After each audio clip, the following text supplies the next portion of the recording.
Bonjour à toutes et à tous, bienvenue au mini-podcast Inside RSMG Engineers.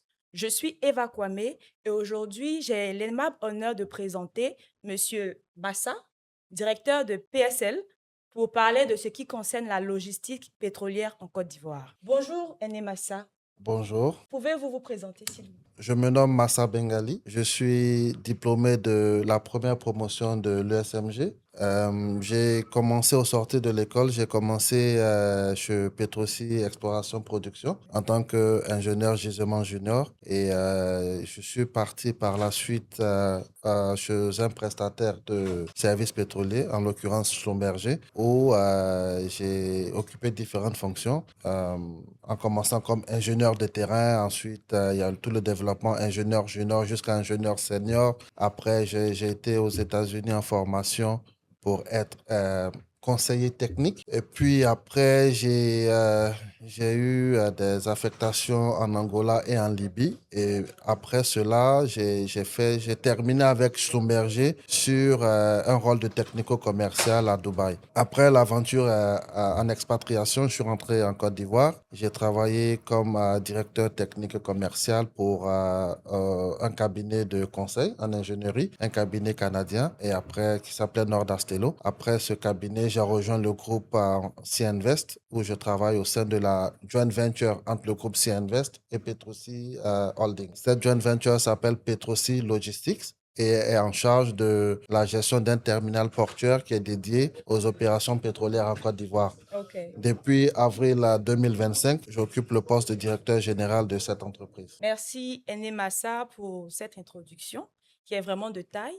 Comme vous l'avez pu le remarquer, nous sommes avec l'une des figures emblématiques de la logistique pétrolière en Côte d'Ivoire. Pour cela, j'ai une question pour vous, Ene. Bien sûr. J'aimerais bien savoir quels sont les défis auxquels la logistique pétrolière est confrontée en Côte d'Ivoire et quelles sont les solutions que vous pouvez nous proposer à cet effet. Surtout avec l'arrivée de Baleine, qui est un projet qui permet à la Côte d'Ivoire aujourd'hui de développer son secteur pétrolier. Mais c'est une très belle question. Je pense que vous avez touché du doigt le problème que nous avons aujourd'hui. Alors, le plus grand problème de la logique pétrolière en Côte d'Ivoire, c'est le problème de congestion. Nous n'avons malheureusement pas suffisamment d'infrastructures pour accommoder l'expansion du secteur amont de l'industrie pétrolière.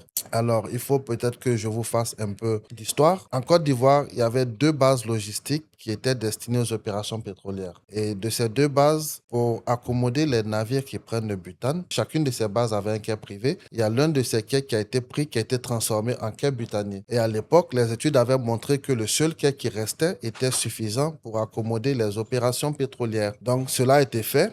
Et à la suite de la découverte du champ baleine en 2021, l'activité d'abord en elle-même a connu une croissance exponentielle et les besoins ont suivi. Du coup, nous sommes passés d'un état où nous étions vraiment à l'aise, où nous avions suffisamment de capacité, à un état où aujourd'hui nous faisons face à une congestion totale et nous sommes en sous-capacité. À titre d'exemple, je prends déjà les problèmes d'accostage. En Côte d'Ivoire, tous les champs sont offshore, ce qui nécessite que les opérations en offshore se fassent par des bateaux, les équipements partent par bateau, le personnel part par bateau. Quelquefois par hélicoptère, mais le gros, c'est par bateau pour les équipements, le personnel, le matériel et tout. Pour les pétroliers, il est important qu'ils aient un quai privé où ils peuvent faire leurs opérations. C'est pas commode pour eux de travailler dans le port de commerce parce qu'il y a des exigences sécuritaires, environnementales, opérationnelles qui ne peuvent pas être satisfaites là-bas. Alors, ils travaillent sur des bases logistiques qui sont dédiées. Et aujourd'hui, il n'y a qu'une seule base logistique dédiée avec un quai privé en Côte d'Ivoire, alors que nous avons au moins 4 opérateurs qui sont en activité. Eni Côte d'Ivoire, CNR, Foxtrot et Petrosi. Et tous ceux-là sont ramenés à travailler sur un quai qui n'a que 2 postes. Donc, c'est très, très, très important aujourd'hui que la Côte d'Ivoire puisse disposer aussi d'autres quais pour offrir des postes afin que tous ces opérateurs puissent travailler de façon sereine. Et en plus du problème d'accostage, il y a le problème de stockage qui est venu également avec Baleine. Baleine était une découverte de taille, un gisement de taille mondiale. Et les phases 1, phase 2 de Baleine se sont passées tant bien que mal avec les infrastructures que nous avons. La phase 3 qui s'annonce va nécessiter des besoins encore plus importants en termes de capacité de stockage et de capacité d'accostage pour les navires. Et nous avons, dans la foulée, avec la découverte de baleines, il y a d'autres opérateurs qui sont venus. Nous avons notamment Valco qui est rentré dans le consortium de CI40, mais qui va rentrer également en développement bientôt. Et il y a beaucoup d'opérateurs qui s'annoncent qui vont venir. Donc aujourd'hui, franchement, les infrastructures dont nous disposons ne sont pas suffisantes pour faire face à toute cette envolée. Alors, Petrosi a entrepris depuis 1 an et demi, presque 2 ans, la création d'un quai privé qui sera dédié à ces opérations, qui va venir soulager un tant soit peu la situation actuelle, mais pour avoir vraiment cette assurance, cette confiance dans nos opérations, je pense qu'il faut que nous ayons encore au moins 2 postes supplémentaires. Nous aurons bientôt 4 postes avec la mise en activité du nouveau quai construit par Petrosi, mais 4 postes, c'est vraiment ce qui nous permet de travailler un peu, mais ce ne sera pas l'idéal. D'accord, merci Aîné Massa. Nous retenons que le problème de la logistique en Côte d'Ivoire est plus lié à la congestion, c'est-à-dire nous avons besoin de plus de quais pour pouvoir accommoder tout le développement qui se fait au niveau offshore ivoirien. Merci à tous. Je ne sais pas si l'Aîné a un mot de fin.